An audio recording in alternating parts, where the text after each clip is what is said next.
Bom, pessoal, então boa tarde. Hoje eu vou falar um pouquinho para vocês sobre o uso da Dexa na estimativa do gasto energético de repouso. Então, a nossa capacitação, ela será dividida em alguns momentos.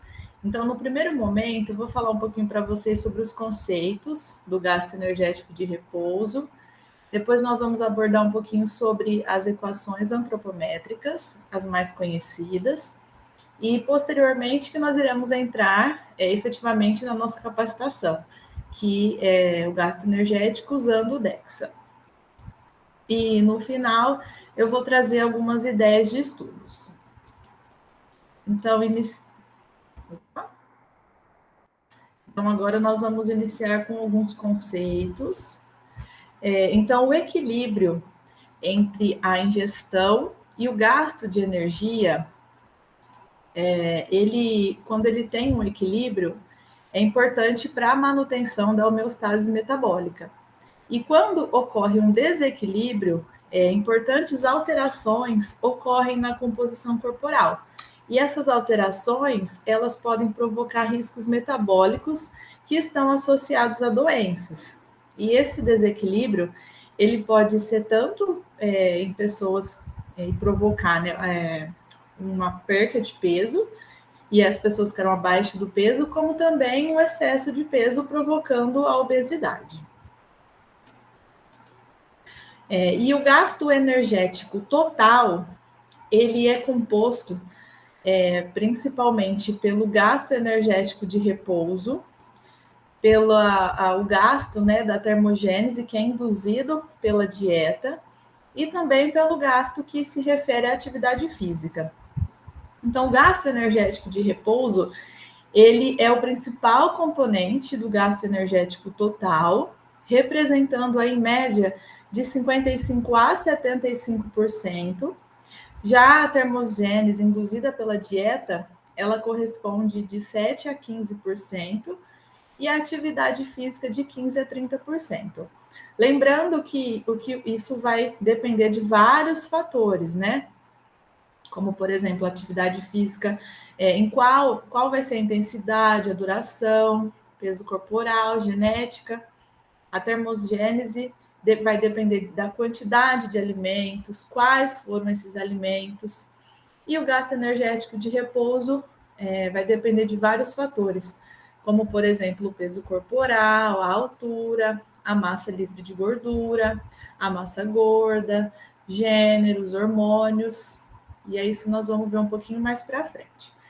Existem também alguns autores que incluíram a termorregulação como um componente do gasto energético total, que nada mais é do que a energia que o nosso organismo gasta para manter o nosso corpo na temperatura ideal.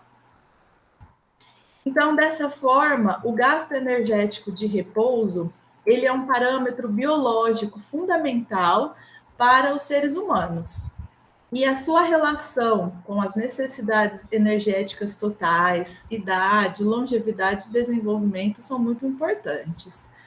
E vários fatores influenciam no gasto energético de repouso, como, por exemplo, o sexo, a etnia, idade e também a composição corporal. Agora eu vou falar um pouquinho para vocês sobre o gasto energético de repouso a partir de equações antropométricas. Então, existem inúmeras equações antropométricas para estimar o gasto energético de repouso. Hoje nós vamos falar um pouquinho sobre as mais conhecidas. Eu trouxe para vocês a de Hertz-Benedict, Schofield e da FAO. Todas elas, foram desenvolvidas a partir de modelos de regressão que usaram variáveis independentes para predizer o gasto energético de repouso. E variáveis como a massa corporal, a estatura, idade e sexo.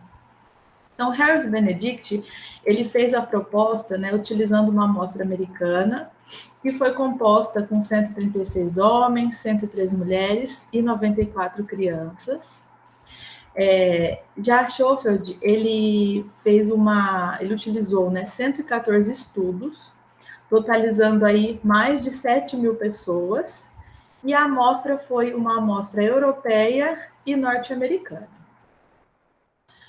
As equações propostas pela FAO foram feitas tendo como base essa de Schofield, com apenas uma pequena modificação, né, eles aumentaram um pouco o N, passou para 11 mil sujeitos. E aí eles geraram essas equações. Então, a do Harris Benedict, ela contempla uma ampla faixa etária, no entanto, a variável idade é uma variável independente. A de Schofield e da FAO, elas foram desenvolvidas para grupos específicos e sexo também. No entanto, né, nós sabemos que o gasto energético de repouso, considerando a massa corporal, ele é uma prática comum, principalmente nas comparações entre sujeitos de diferentes tamanhos corporais. No entanto, essa estimativa, ela não considera as diferenças interindividuais que são decorrentes da constituição da composição corporal. Uma vez que a massa corporal, ela engloba órgãos e tecidos com diferentes atividades metabólicas. E se nós utilizarmos só a variável massa corporal, nós não vamos conseguir mensurar essa diferença. Então, é importante que nós consideremos essas diferenças. E lembrando, né, ressaltando aí que o gasto energético de repouso, ele não depende apenas da quantidade, mas também da atividade metabólica de cada órgão e tecido. Então, se nós considerarmos esses dois sujeitos, utilizando apenas a variável massa corporal para calcular o gasto energético de ambos, ambos apresentariam o mesmo gasto energético de repouso. E será que isso é verdadeiro? E aí, pensando em toda essa problemática, né, nós vamos apresentar para vocês um pouquinho sobre o gasto energético usando o DEXA. Então, o ajuste do gasto energético de repouso para os diferentes tipos de tecidos da composição corporal, ele é muito importante e é uma condição essencial, principalmente quando nós vamos comparar sujeitos.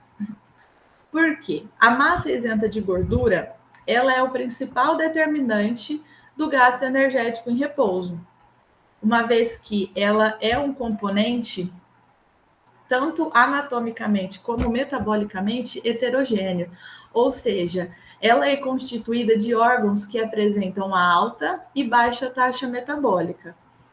Como, por exemplo, nessa figura, nós temos aqui o gasto energético, e aí nós temos alguns que apresentam a baixa taxa metabólica e a alta taxa metabólica, como, por exemplo, a massa dos órgãos, cérebro, rim, coração. Esses tecidos, eles são tecidos que apresentam uma alta taxa metabólica. E aí, a partir disso, recentes avanços tecnológicos, né, de métodos de imagem, como a ressonância, a tomografia e a DEXA, eles permitem essa estimativa do gasto energético de repouso no nível tecidular, que é capaz de estimar o quanto cada tecido gasta de energia. E como que é feito, né? Esse gasto energético de repouso, ele é calculado através da soma dos órgãos e tecidos, multiplicados pela taxa metabólica específica de cada órgão, através dessa equação. Então, aqui, o gasto energético de repouso, vamos pensar que o número 1 é o cérebro. Então, como que eu vou fazer o cálculo? Eu vou pegar a taxa metabólica específica desse órgão, que é um valor dado em quilocalorias por quilogramas por dia, vezes a massa do órgão, que é o quanto esse valor é dado em quilogramas. E dessa forma, se nós somarmos todos os órgãos e tecidos, nós teremos a somatória do gasto energético de repouso. Então, eu trouxe para vocês um artigo que nós publicamos em 2017, que foi feito em meninos púberes de diferentes estados nutricionais. Então, nós fizemos a estimativa do gasto energético de repouso por DEXA em meninos de diferentes estados nutricionais. Então, nós tivemos como objetivo nesse estudo determinar o gasto energético de cada componente, com base no modelo 3C, né, que nós utilizamos a DEXA, em meninos púberes. E, posteriormente, o segundo objetivo foi comparar o gasto dos diferentes grupos, de acordo com o estado nutricional, determinando a massa específica e também o gasto energético de repouso de cada componente. E aí participaram dessa amostra 278 meninos, com a faixa etária de 11 e 16 anos, todos estavam no período maturacional, todos eram púberes, né, de acordo com o Tanner, nós fizemos a classificação. E além disso, foi realizado o IMC de cada sujeito, para que nós pudéssemos realizar a classificação do estado nutricional. Esse IMC foi proposto por Conde Monteiro, é um IMC ajustado de acordo com a faixa etária. E aí esses adolescentes foram classificados em baixo peso, peso normal, excesso de peso e obesidade. E posteriormente foi feito a DEXA para conseguir os valores de massa gorda, conteúdo mineral ósseo e tecido mole magro apendicular. A DEXA, ela é um equipamento que fornece os valores da composição corporal no nível molecular. E como todas as equações, o que nós conhecemos de gasto energético de repouso está no nível tecidular, então nós fizemos a transformação através de equações que já estão bem consolidadas na literatura.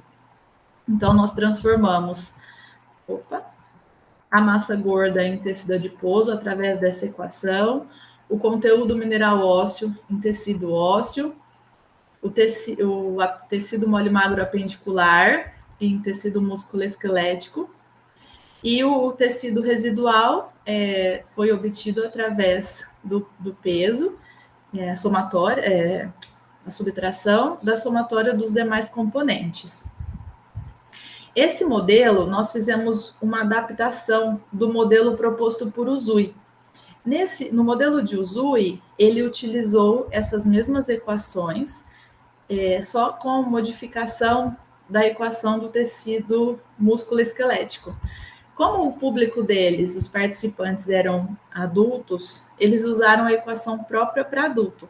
Como o nosso público era adolescente, nós utilizamos a equação de Kim própria para crianças e adolescentes. Então, após essas transformações, nós calculamos o gasto energético de cada componente, através da multiplicação pela taxa metabólica específica de cada um. Então, aqui nós temos a taxa metabólica específica do tecido adiposo, do tecido ósseo e do tecido músculo-esquelético e do tecido residual. Aí, posteriormente, foi feita a somatória de todos esses gastos para, então, chegar no gasto energético de repouso dado por DEXA. Então, reforçando, essa abordagem foi utilizada, né, foi adaptada do modelo de Uzui, e nós substituímos por equações pediátricas. E aí, como estatística, nós fizemos a estatística descritiva para caracterizar a amostra, foi feita a nova para comparar as médias dos grupos, né, dos diferentes estados nutricionais, seguidos do teste pós-hoc de Bonferroni. E aí nós temos a primeira tabela, a tabela 2, que é uma tabela descritiva, que traz também uma análise de variância da composição corporal e do gasto energético de repouso. Então, nós temos aqui a amostra total, os que foram classificados como abaixo do peso, peso normal, excesso de peso e com obesidade.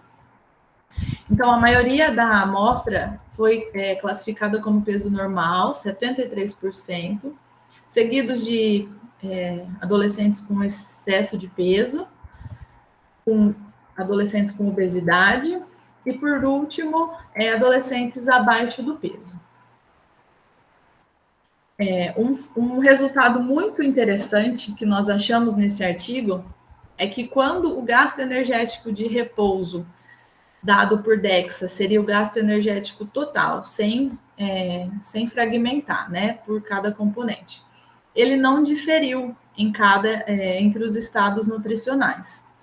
No entanto, quando nós fizemos a ANOVA para os diferentes componentes, essas diferenças elas se tornaram evidentes para todos os componentes, exceto para o tecido músculo-esquelético. Então, a importância dessa análise mais detalhada para essa população e também para essa condição, né?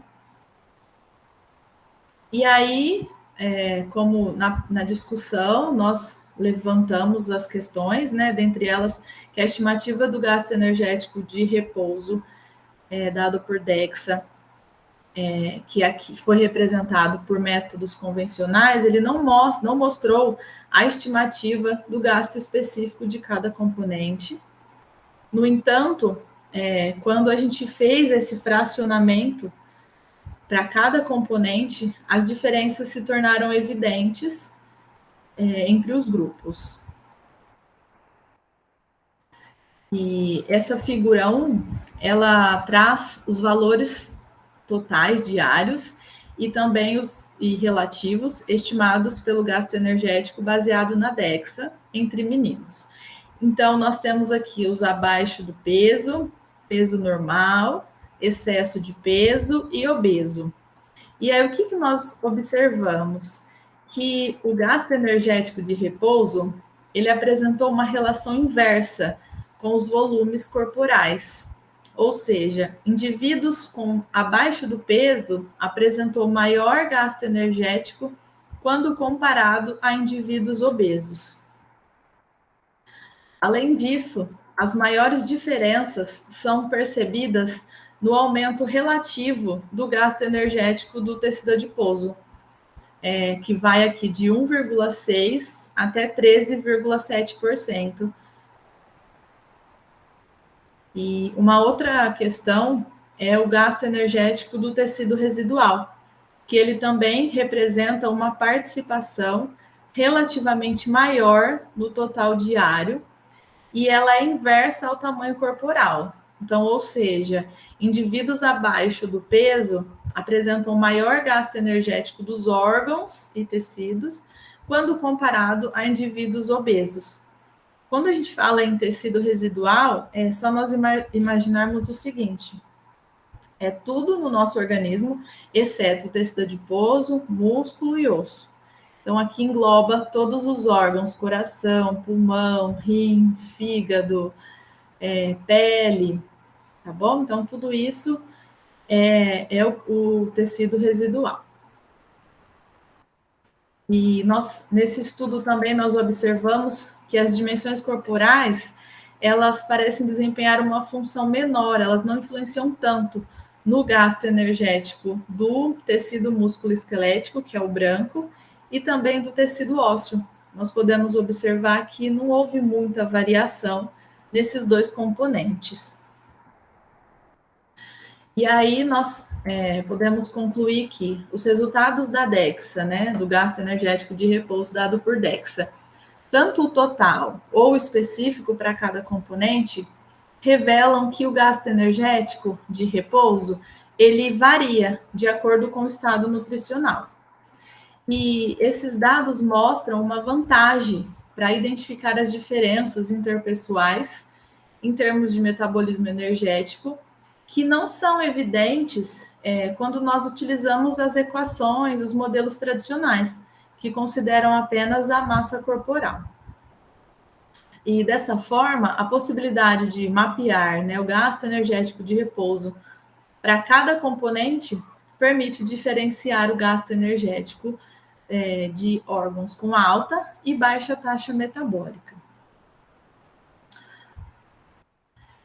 Como, por exemplo, o tecido mole magro apendicular, que é dado por DEXA, que caracteriza o músculo esquelético. ele representa de 20% a 30% do gasto energético de repouso, isso em adultos. Embora ele constitua aí de 40% a 50% do peso corporal. Então, ele representa de 40% a 50% do peso corporal, né? E, no entanto, ele influencia apenas de 20% a 30% no gasto energético de repouso.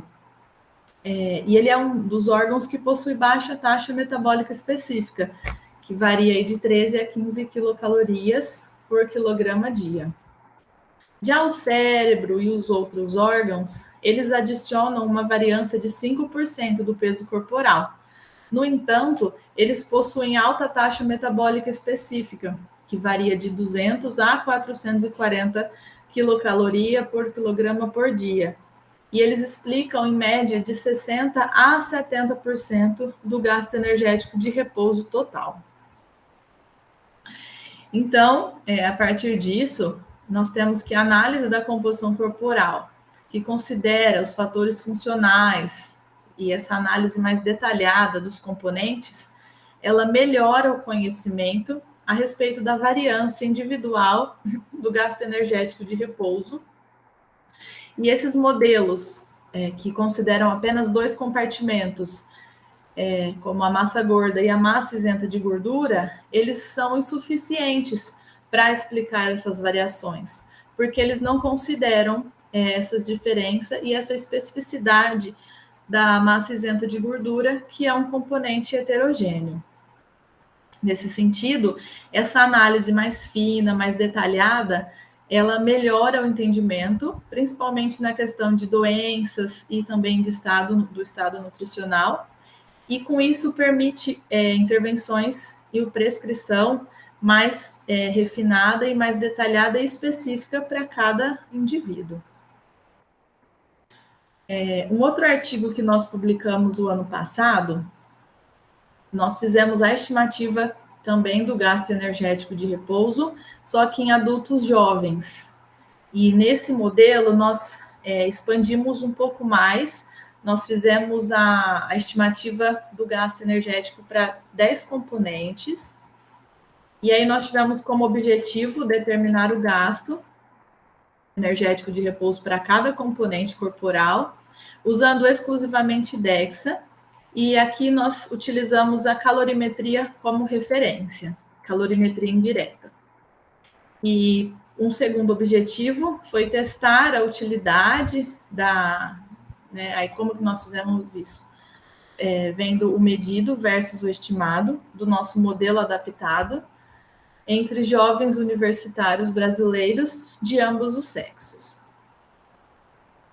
E aí, esses foram alguns dos critérios de inclusão. Então, os jovens teriam que ter 18 a 30 anos, não usar medicamentos que alterassem a composição corporal ou gasto energético de repouso. Eles tiveram que declarar a condição de saudável, não ter amputações, não ser atletas, não apresentarem hipotiroidismo e hipertiroidismo e também assinar o termo. E foram excluídos se durante a coleta eles apresentarem algo que o desqualificassem para o estudo, se eles não completassem todas as etapas ou, em algum momento, retirassem o termo de consentimento livre e esclarecido. As coletas foram realizadas no Hospital das Clínicas, da Faculdade de Medicina de Ribeirão Preto, e todas as medidas foram obtidas em uma única sessão e sempre pelos mesmos avaliadores que foram treinados. Então, a coleta de dados, ela foi organizada em 3 momentos. A primeira foi o questionário e as medidas antropométricas. Então, todos os sujeitos foram submetidos a um questionário sobre o estado de saúde e também as medidas de peso e estatura. Em seguida, nós fizemos a calorimetria indireta. Então, antes de realizar o exame, vários cuidados foram realizados. Então, ela foi realizada sempre no período da manhã, a temperatura da sala estava sempre constante, foi pedido para que os sujeitos realizassem o jejum de 12 horas, não fizessem uso de álcool ou nicotina por pelo menos 4 horas antes da realização, que não realizassem exercício físico também durante 24 horas antes do exame. E aí, através os sujeitos chegavam até o local do exame, eles permaneciam 30 minutos em repouso e, posteriormente, que era submetido ao exame. E aí, durante 30 minutos, era coletado os valores do consumo e o VO2, né, e o VCO2, e aí foi aplicado na fórmula de Ware para que nós conseguíssemos obter o valor do gasto energético de repouso. E por último, foi feita a varredura de corpo total por DEXA, onde os sujeitos tinham que deitar nessa posição, e aí era feita a varredura de corpo total. E aí nós obtivemos esses valores de massa gorda, conteúdo mineral ósseo, área craniana, tecido mole magro apendicular. Então, a DEXA, conforme eu já mencionei para vocês, ela dá os valores no nível molecular, e como o que nós conhecemos de gasto energético está no nível tecidular, foi feita a transformação. E conforme eu comentei com vocês, nós fizemos neste estudo o gasto energético de 10 componentes. Então, todos derivados da DEXA. E nós fizemos uma adaptação, nós juntamos nesse artigo 3 modelos, que foi de Bose-Esfeld, Reis e Heimsfield. E então nós calculamos, foi feita a transformação do nível molecular para o nível tecidular, do tecido adiposo, usando a variável massa gorda da DEXA, tecido ósseo, usando o conteúdo mineral ósseo, o tecido músculo-esquelético, utilizando o tecido mole magro apendicular, o cérebro, utilizando a área craniana, o coração, rim, fígado e baço, foi calculado utilizando a massa magra corporal do tronco, dada por DEXA, e a pele, utilizando o peso e a altura. E aí, posteriormente, obtidos esses valores no nível tecidular, nós aplicamos os valores da taxa metabólica específica para cada componente. Quando eu mencionei para vocês sobre órgãos com alta e baixa taxa metabólica, basicamente é isso. Nós temos aqui o tecido adiposo. A taxa metabólica específica dele é de 4,5, ou seja, é uma baixa taxa metabólica. Já o coração, ele possui uma alta taxa metabólica de 440 quilocalorias por quilo por dia. Então, são órgãos com alta taxa metabólica. E aí, nós criamos modelos específicos considerando o sexo. E fizemos uma adaptação, né? Uma adaptação desses 3 modelos. Então, aí nós criamos o modelo de gasto energético para as mulheres e o modelo de gasto energético para os homens. E aí nós utilizamos, né, como estatística, análise descritiva para caracterizar a amostra, o teste de diferença e a análise de variância para identificar as diferenças entre os grupos, para verificar se os modelos propostos eram válidos. Nós fizemos o teste T de amostra pareada e também a análise de Bland-Altman para verificar tanto a diferença, né, o teste T, e o Bland-Altman, a concordância entre os valores medidos e preditos. E aí, como resultado, nós temos a tabela 2, que nós temos aqui os valores descritivos dos componentes da composição corporal no nível tecidular, o gasto energético e também o teste de diferença. Aqui nós temos as variáveis, os homens, as mulheres e o teste T. Então, os homens diferiram das mulheres em todas as variáveis, exceto na idade. Os homens apresentaram valores maiores em relação às mulheres também para todas as variáveis, exceto para o tecido adiposo e o gasto do tecido adiposo, que esses valores foram maiores para as mulheres. E essa figura número 1, ela traz a estimativa do gasto energético de repouso de homens e mulheres no nível órgão tecidular. E nós temos a somatória total e também ela fragmentada para cada componente. Então, nós podemos perceber que neste estudo, o componente que apresentou maior influência foi o gasto energético de repouso do tecido residual, que apresentou aí explicou 23% para os homens e 25% para as mulheres, seguido do cérebro, 17,5% para os homens, 19% para as mulheres. Posteriormente, nós temos o fígado, que também apresentou uma grande variância, o tecido músculo-esquelético,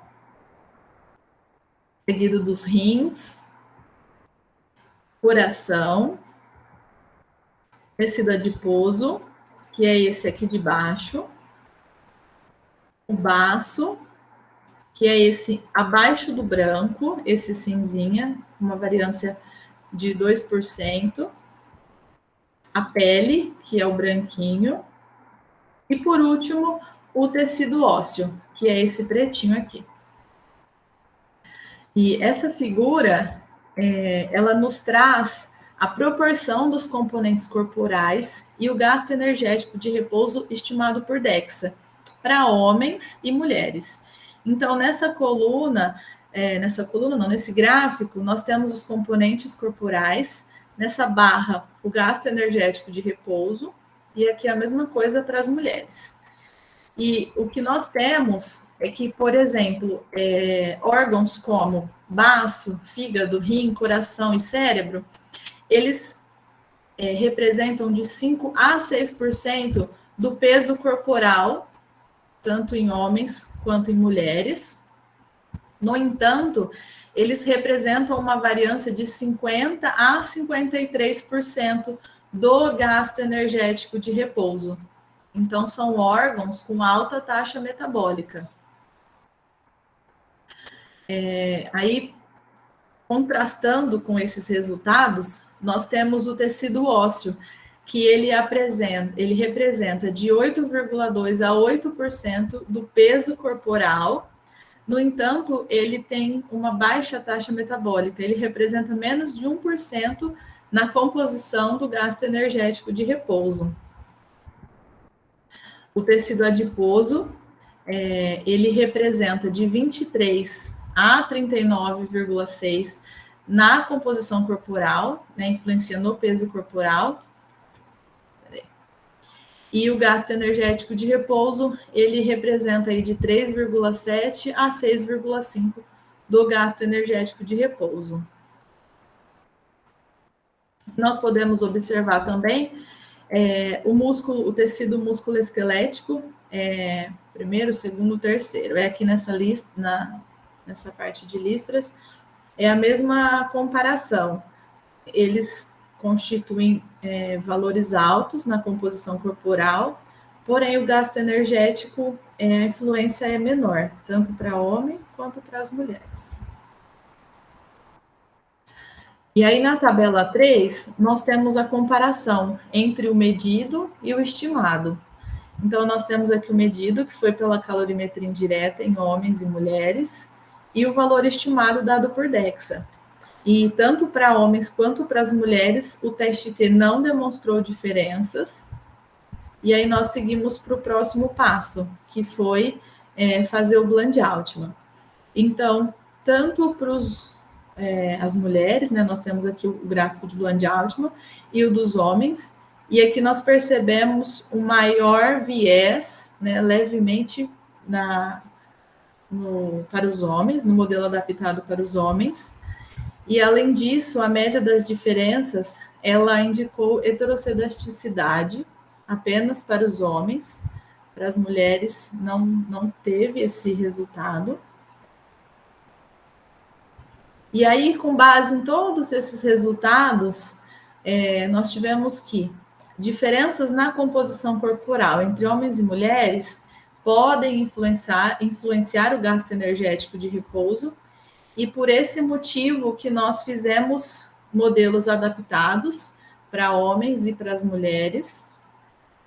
Assim, os modelos para cada sexo foram propostos para estimar o gasto energético de repouso em uma abordagem multicompartimental, usando apenas variáveis medidas exclusivamente por DEXA. E como exemplo dessas diferenças entre sexos, né, entre homens e mulheres, nós tivemos que o menor gasto energético de repouso entre as mulheres, ele pode ser parcialmente explicado por uma quantidade maior de tecido adiposo que tem baixo consumo de oxigênio. Por outro lado, o tecido musculoesquelético, ele tem uma grande quantidade de massa, né, conforme eu mostrei para vocês na figura anterior, ou seja, de 20 a 25 quilos em um indivíduo com 70 quilos, porém ele tem uma baixa taxa metabólica específica, que é de 13 quilocalorias por quilogramas por dia. Então, assim, as mulheres, elas apresentam menor quantidade de tecido musculoesquelético do que os homens. Além disso, nós temos um declínio, o nosso declínio no gasto energético de repouso, ele começa mais cedo nas mulheres, por volta dos 32 anos nas mulheres e 37 nos homens. Isso também em uma ordem decrescente. Nos homens de 74 quilocalorias por década e as mulheres de 112 quilocalorias por década. Então, dessa forma, nós temos também que a idade é um fator importante a ser considerado nesse tipo de análise. Então, por esse motivo que nós escolhemos os adultos com idade de 18 a 30 anos para participar deste estudo. E aí, como conclusão, este modelo 3C, no caso a DEXA, para estimar o gasto energético de repouso a partir de uma abordagem multicompartimental, permite um novo uso para a DEXA, que é também uma possível ferramenta para nós entendermos as diferenças intraindividuais. Isso traz importantes implicações, tanto para a avaliação e também para a interpretação do metabolismo energético, considerando as diferenças que existem entre individuais em termos de gasto energético. E neste estudo, nós desenvolvemos modelos específicos para cada sexo, então, modelo específico para os homens e modelos específicos para as mulheres. E esses modelos adaptados, eles demonstram vantagens, pois eles refletem uma maior precisão à magnitude da atividade metabólica dos diferentes componentes corporais a partir de uma única varredura dada por DEXA. E por último, trouxe algumas ideias de estudos.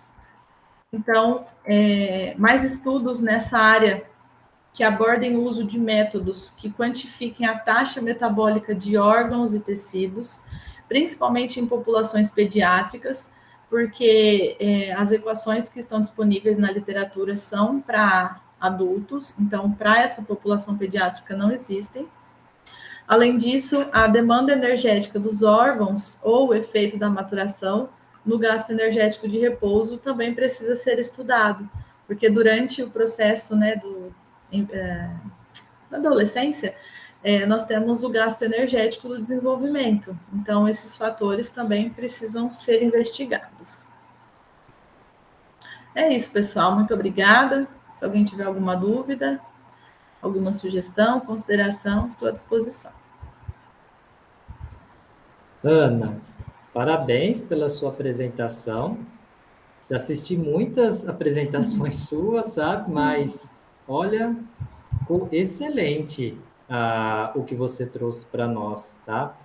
E a segurança com que você traz, né? E como é bom, assim, né? Ter alguém que estuda o tema e aquele ditado, né? Matar a cobra e mostrar o pau, né? Então, você falou do tema e você trouxe aí as pesquisas que você desenvolveu.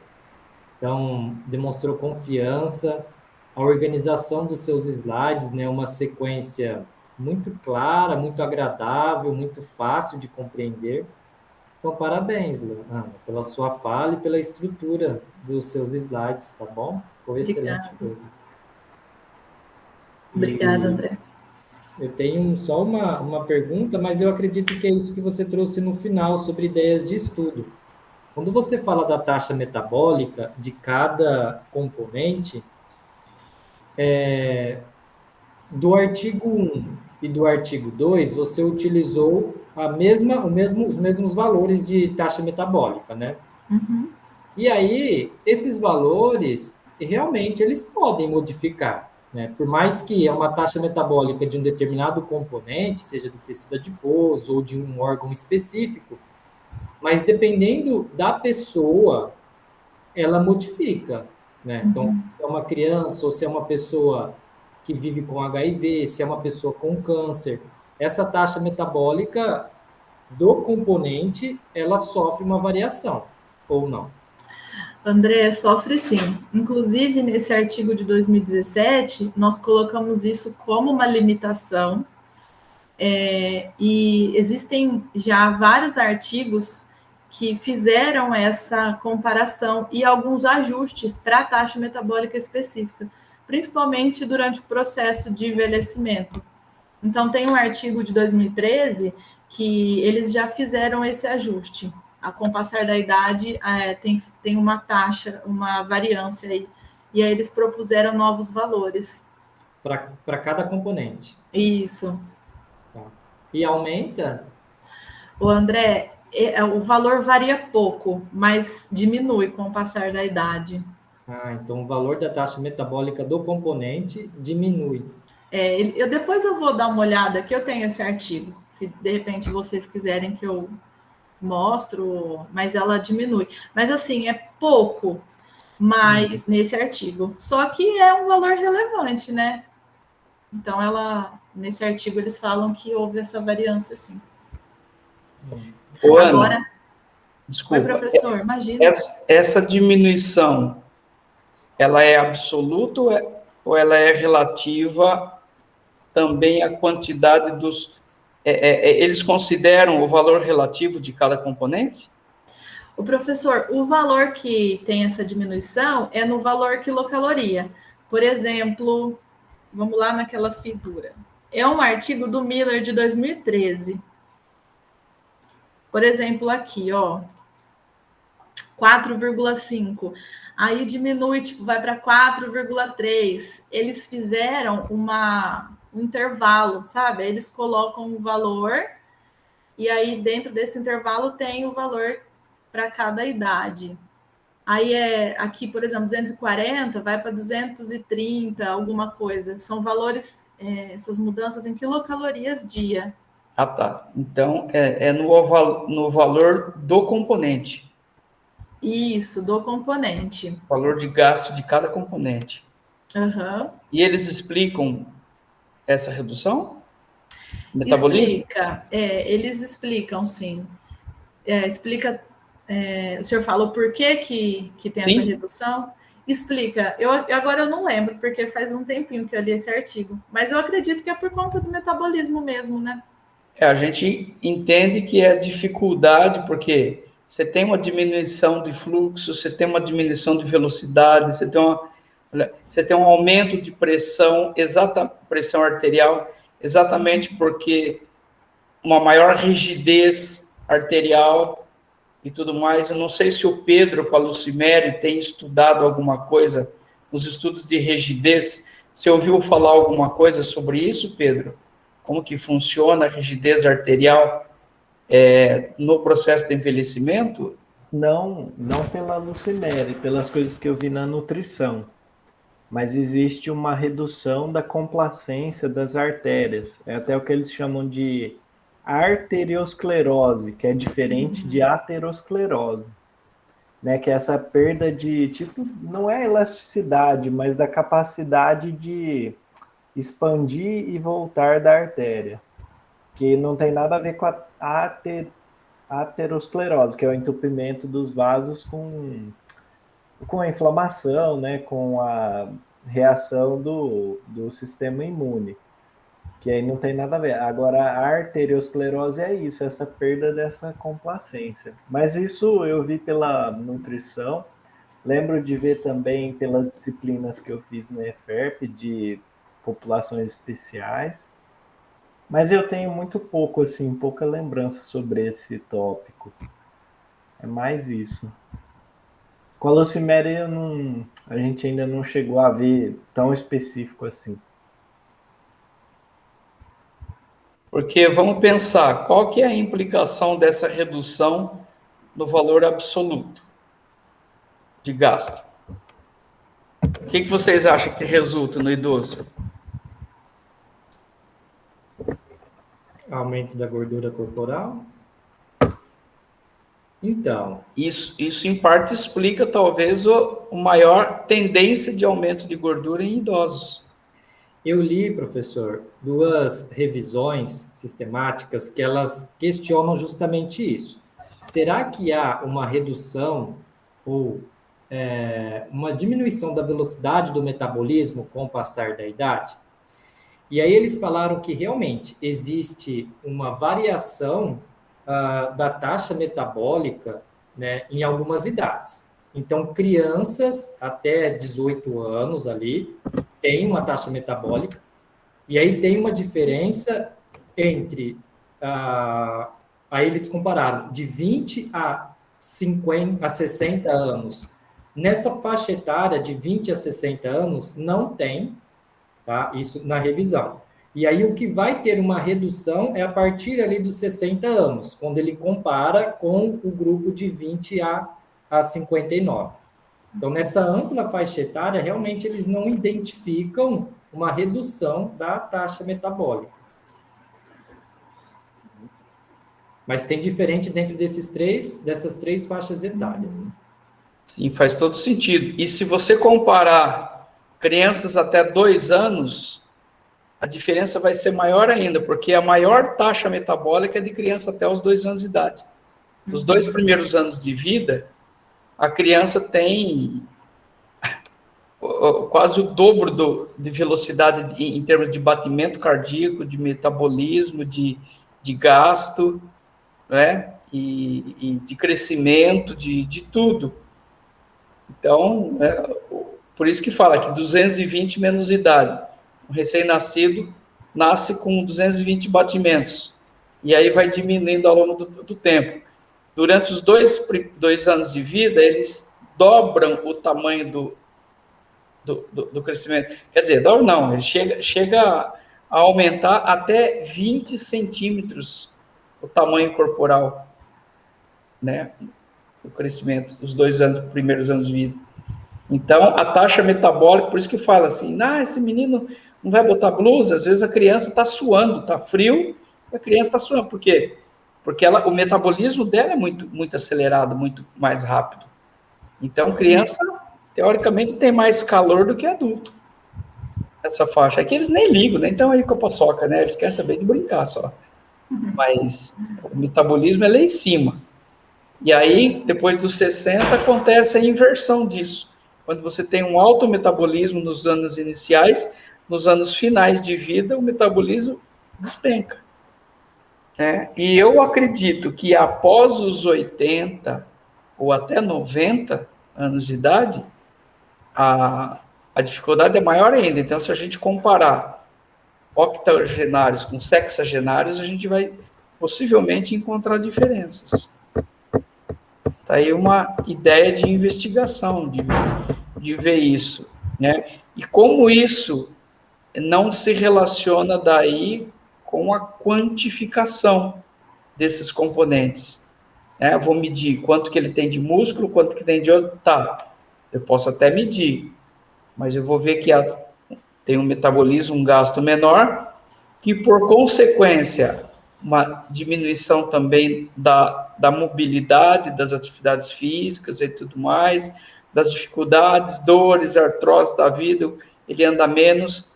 Ainda hoje estava conversando com o pessoal que a gente saiu, tem a mãe, a avó da avó das meninas, está com 92 anos de idade, a caminhada que ela faz é dentro da garagem, que ela tem vergonha de sair na rua andar de muleta, por exemplo, andar de bengala.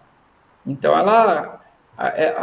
ela se restringe a fazer uma atividade física dentro da garagem, dar uma voltinha na garagem ali, essa é a atividade física dela.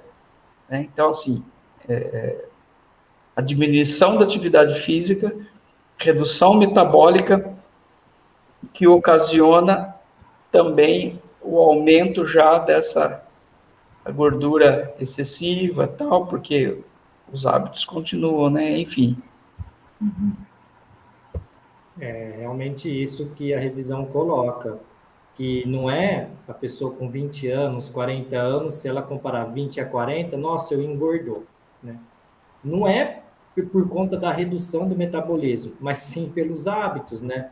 Então, mais responsabilidades, né? Menos tempo de prática de atividade física, e aí a alimentação, ela se perde naquele percurso, porque aí ela tem que trabalhar, cuidar da casa, cuidar dos filhos, cuidar da família, né? Então, realmente o que a revisão aponta são essas outras variáveis, né? Não sendo a redução da atividade metabólica, nesse período, de 20 a 59 anos.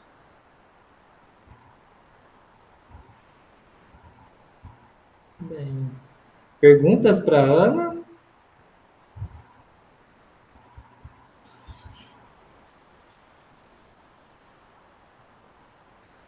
Márcio, Léo?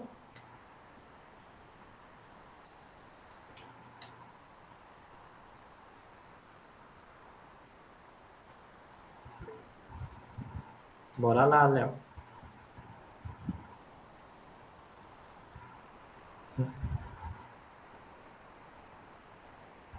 Estão me ouvindo? Sim. Sim. Certo. Ana, primeiramente eu gostaria de agradecer e parabenizar pela apresentação. Muito bom, muito didático. Sempre do começo ao fim, sabendo o que você quer trazer para a gente. E o que me deixou bem curioso foi nas ideias de estudo, né? De você ver essas questões sobre a determinação no gasto energético de repouso. Aí vocês entraram nessa discussão sobre idade. Eu tenho uma pergunta assim, não sei se você, eu queria saber mais por curiosidade, se você já leu alguma coisa nisso em atletas, principalmente atletas que eles passam ali por um tratamento hormonal, né, bodybuilders que têm uma alta taxa de uso de esteroides, isso pode afetar, né, nessas taxas metabólicas. Você já leu alguma coisa sobre isso? Ô, Léo, ler eu não li, porque eu sempre gosto mais da área da parte da saúde, obesidade. Tem muitos estudos falando sobre essa taxa metabólica específica para obeso, não obeso, tem também para criança e adolescente. Para atleta, eu nunca li essa questão. Porém, se nós formos lá para a figura, ela vai responder isso que você perguntou. Essa aqui, ó. Então, para os determinantes, o que influencia no gasto energético de repouso? Então, nós temos aqui os hormônios, o sistema nervoso. Então, esses que as pessoas, os bodybuilders, né, que acabam tomando a suplementação, que indiretamente afeta o sistema nervoso. Então, isso tudo vai influenciar no gasto energético de repouso e, consequentemente, na taxa metabólica específica de cada componente. Então, assim, quando a gente começa a ver, a gente vê que é tudo muito específico. Por exemplo, usar essas equações para atletas não dá certo, a não sei que valide com calorimetria indireta, né? Mas é a especificidade mesmo. Cada público tem a sua especificidade. Mas os hormônios, isso tudo influencia, sim. Entendi. Obrigado, tá? Mas eu nunca li, mas você me pôs uma pulga atrás da orelha. Eu vou procurar ver se tem alguma coisa com atletas. Mas eu nunca encontrei. Certo. Obrigado. Imagina.